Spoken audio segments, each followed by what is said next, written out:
Instructor Vex-9 had trained over 3,000 cadets from 47 different species across the galaxy.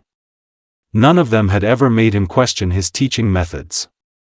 None of them had ever made him want to throw his plasma rifle at the wall and scream into the void. Then came the human. "Listen up, Deathworlder." Vex-9 barked, his 6 eyes glowing with what he hoped was intimidating authority. The human female stood at attention in the training chamber, her pale blue eyes staring straight ahead with an expression that could only be described as politely bored. "I am Combat Instructor Vex-9 of the Galactic Defense Academy. I have broken stronger beings than you before their first meal." The human, her file read Maya Torres, tilted her head slightly. "Sir, yes sir. Though I should mention I already ate breakfast this morning, so we might be working with a different timeline here." Vex-9's mandibles clicked in irritation. Was she being sarcastic? To him? A being who could crush a Rigelian war beast with his bare claws?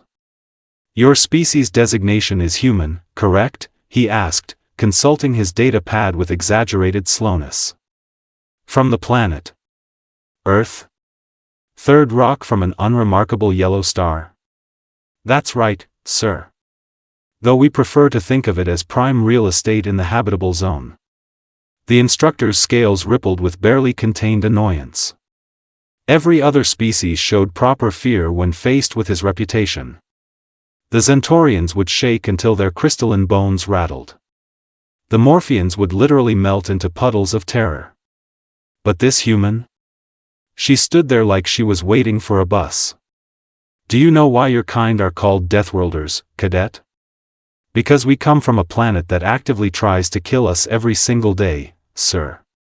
Earthquakes, hurricanes, volcanic eruptions, poisonous animals, deadly bacteria, and don't even get me started on Australian wildlife."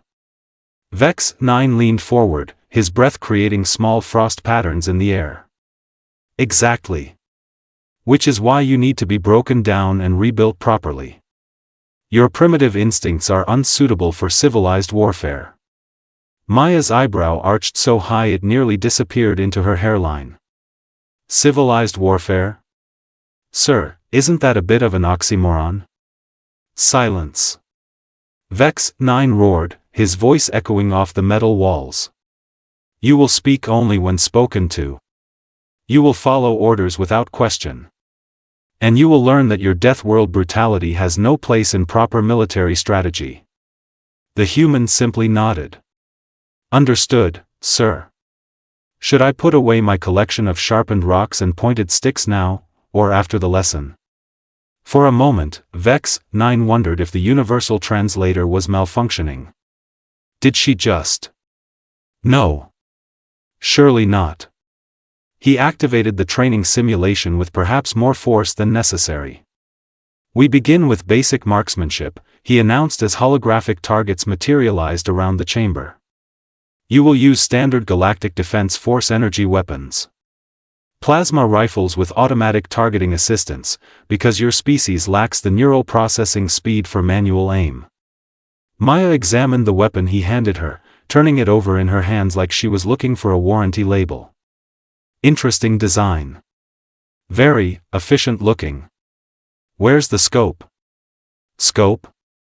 Vex-9's laugh sounded like grinding metal. "The weapon's AI handles all targeting calculations. No thinking required, perfect for Deathworlders." The human shrugged and shouldered the rifle. Without hesitation, she began firing at the moving targets. The shots were precise, controlled, and absolutely devastating. Every target fell with surgical precision, but what made Vex-9's stomach's churn was how she did it. She wasn't using the auto-targeting system. "Cadet Torres," he snapped. "You're not following protocol. Use the assistance systems." "Oh, sorry sir." Maya smiled brightly and switched on the auto-targeting.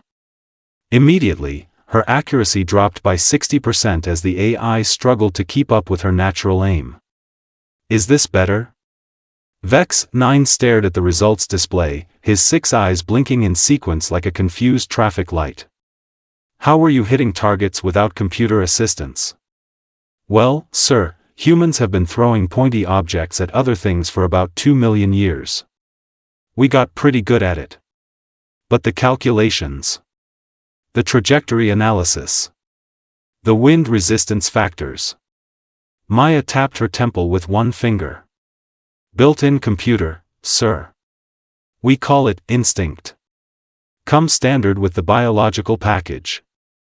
The instructor's scales began changing color, a sure sign of stress among his species. He quickly moved to the next phase of training. Combat scenarios. You will face simulated enemies using approved tactical formations. The holographic battlefield materialized around them.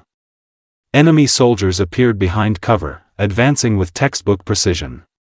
Vex 9 watched smugly as the simulation began, certain that the chaotic human would be overwhelmed by proper military tactics. Maya took one look at the advancing formation and did something completely unexpected. She laughed. Sir, are those enemies actually walking in straight lines toward us?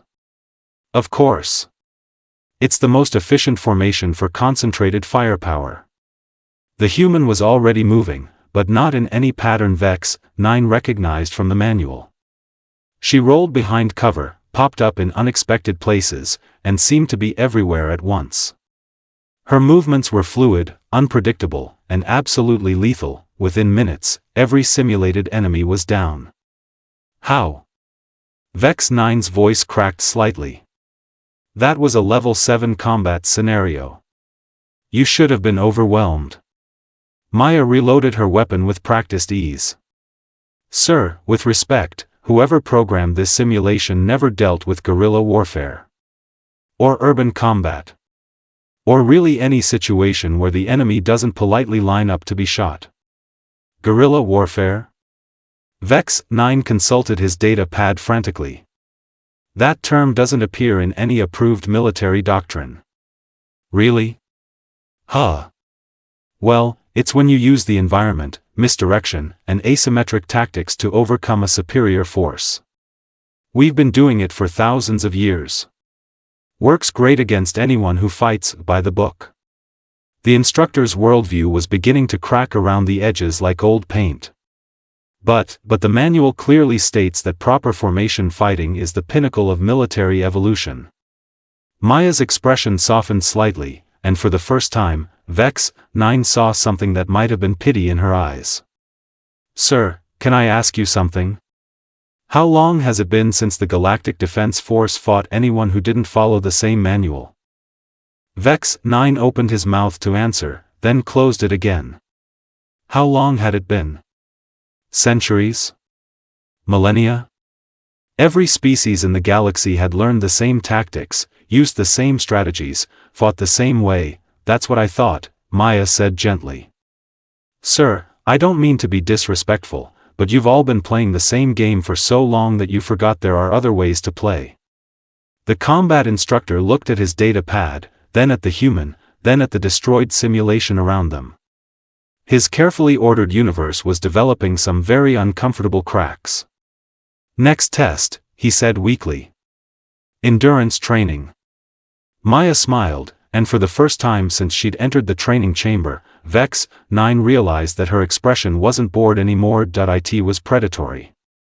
Oh good, she said, cracking her knuckles in a way that made several of his joints ache in sympathy. I was wondering when we'd get to the fun part. As Vex 9 led her toward the endurance chamber, he couldn't shake the feeling that he was about to learn something very important about deathworlders, and he wasn't going to like it. The endurance chamber was Vex 9's pride and joy. A gleaming monument to suffering, designed to push cadets beyond their biological limits. The temperature could swing from Arctic freeze to molten heat. Gravity could be adjusted to crush bones.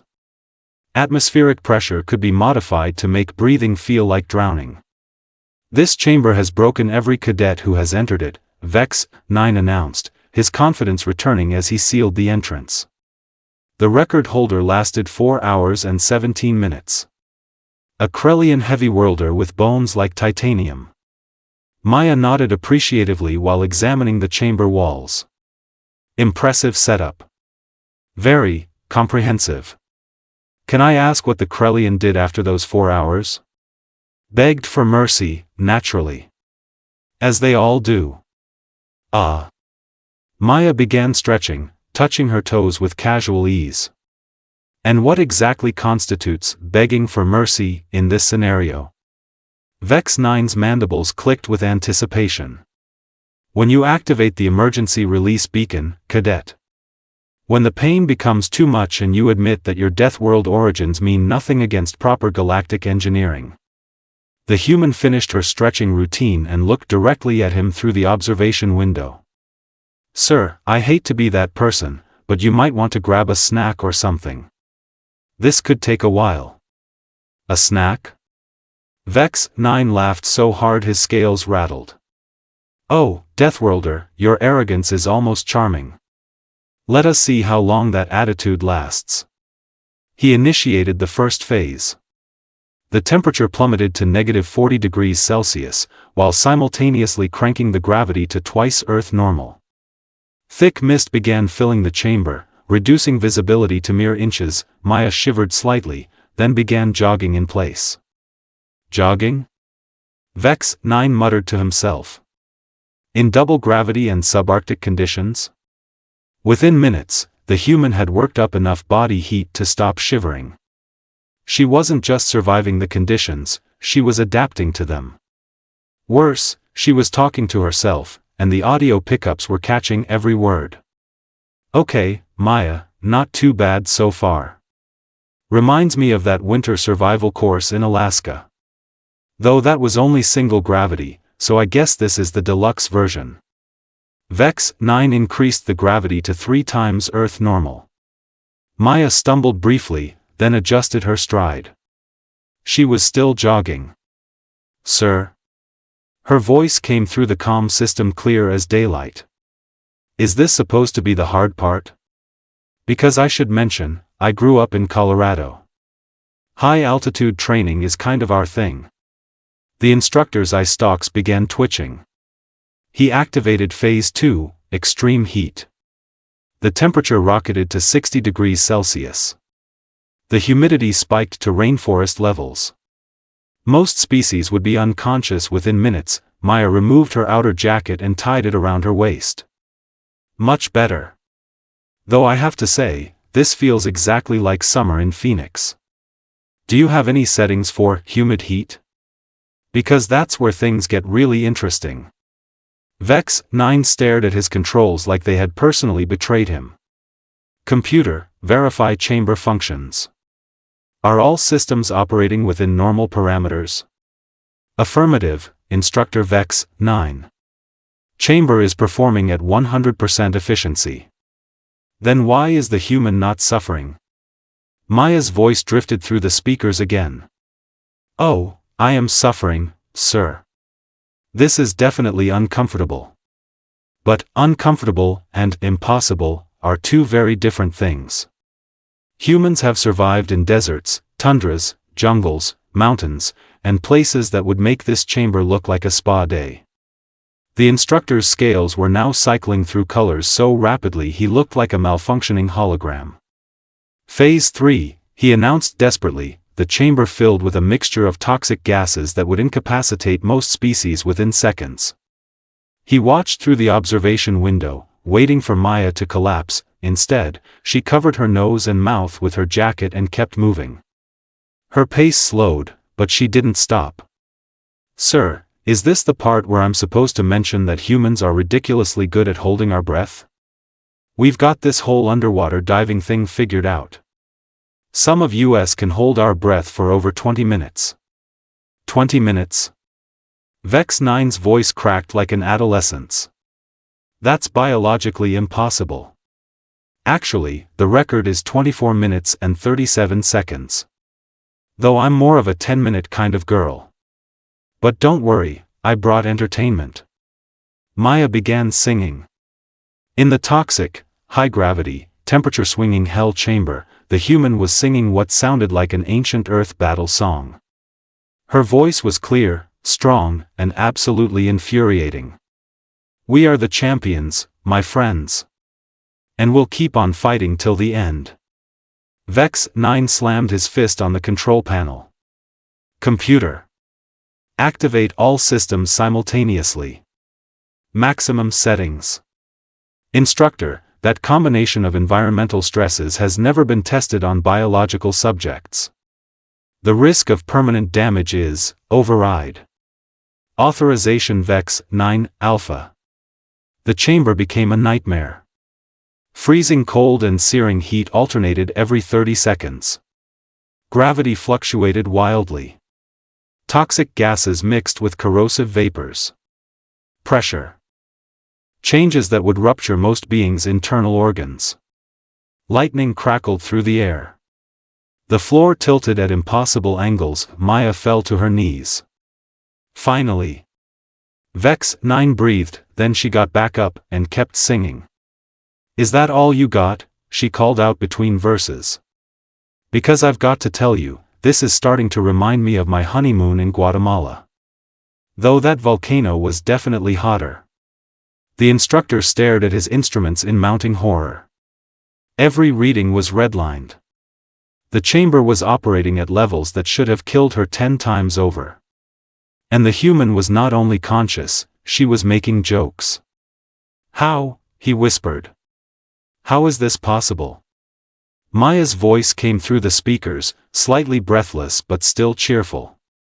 Sir, can I share something with you? Humans don't just come from a death world. We come from a death world that spent 4.5 billion years trying to kill everything on it. Ice ages, meteor impacts, supervolcanic eruptions, mass extinctions, we survived them all. She paused to dodge a bolt of synthetic lightning. Our planet tried to freeze us, cook us, poison us, crush us, drown us, and blow us up. We said, thank you, may we have another, and kept going. This chamber? It's definitely unpleasant. But it's not trying to make us extinct. Vex 9's worldview didn't just crack, it shattered completely. But the manual says that environmental stress testing is the ultimate measure of military readiness. Sir, with all due respect, your manual was written by people who never had to deal with humans. We don't break under pressure. We were forged by it. The instructor looked at his chronometer. 6 hours had passed. 6 hours of hell that should have reduced any living being to a whimpering wreck. And Maya Torres was still standing, still conscious, and, incredibly, still maintaining her sense of humor. Computer, end simulation. Emergency shutdown. The chamber's systems wound down with mechanical sighs. As the door opened and Maya walked out, Vex 9 noticed something that made his blood run cold. She wasn't just alive. She wasn't even seriously injured, she was smiling. That was actually kind of fun, sir. Reminded me why I joined the military in the first place. When do we start the real training? Vex 9 looked at this impossible creature, this being who had just survived his ultimate test like it was a minor inconvenience, and realized something profound, that he wasn't training a cadet, that he was meeting the future of warfare. Maya Torres, he said quietly, his voice filled with something that might have been respect. I believe I owe you an apology. The human tilted her head, genuinely surprised. For what, sir? For assuming that being from a death world made you primitive. He set down his data pad and looked at her with all 6 eyes. I was wrong. Your world didn't make you primitive. It made you unstoppable. Maya grinned, and for the first time since meeting her, Vex 9 realized that expression wasn't predatory at all. It was the smile of someone who had finally found a worthy challenge. So, sir, she said, cracking her knuckles again. When do I get to teach you a few things about Deathworld tactics? Vex 9 looked at his shattered training manual, then at the human who had just redefined everything he thought he knew about warfare. How about right now, Instructor Torres?